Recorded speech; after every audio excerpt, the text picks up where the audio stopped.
We will explain about 10 tips how can I prevent injuries while exercising in this video. Number 1. Put your feet first. Check those shoes, and if they don't fit properly or are worn to shreds, get new ones.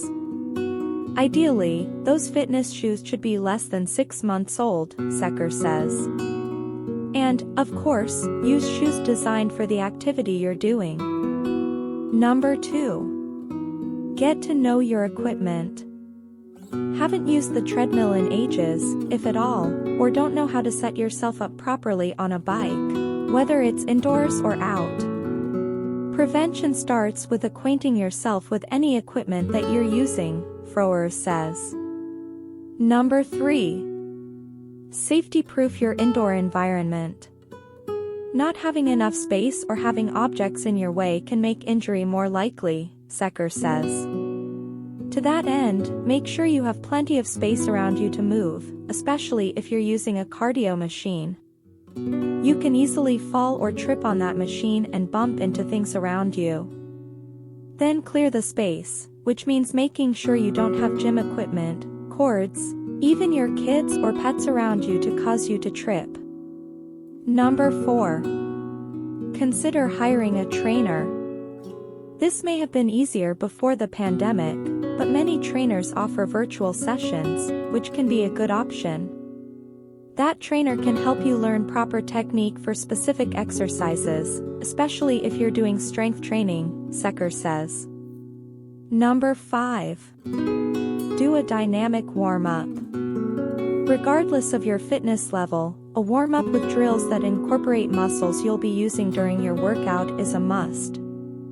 This will aid in increasing blood flow to those areas, getting you ready to go, Froer says. For instance, if you're running, you might do butt kickers and high knees while walkers might do leg swings or side steps.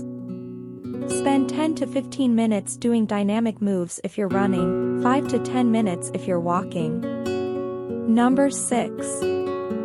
Start small. If you're new to exercise, avoid the urge to go all out. Instead, gradually increase your intensity and duration. Here's a good rule from Secker. Start with a 5 to 15 minute walk and then gradually add 5 minutes per workout. Number 7. Understand the difference between discomfort and pain. Feeling uncomfortable during exercise isn't uncommon. But pain is different, as it can signal the start of an injury. Pain is often acute and comes as a sharp or persistent feeling during exercise, a sign that you should stop your workout immediately and see a physician if necessary, Froer says. Knowing the difference between the two can help you know when to push harder or when to take time off to recover. Number 8. Consider the terrain.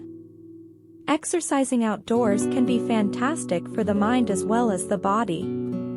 Just be aware of the surface you'll be on, especially if you're doing a high-impact activity like running.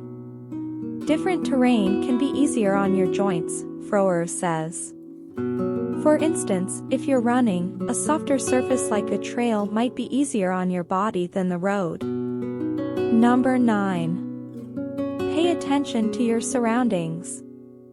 Outdoor exercise requires more attention than your indoor workouts, namely because you have traffic, animals, other people, and even weather to consider.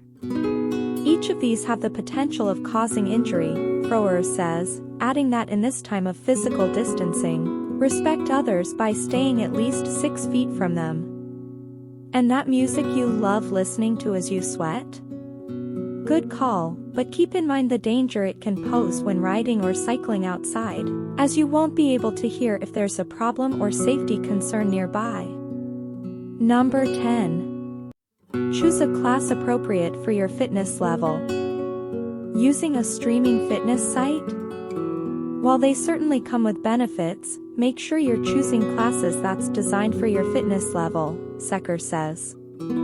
Otherwise, if you do a class that your body's not ready for, you could hurt yourself.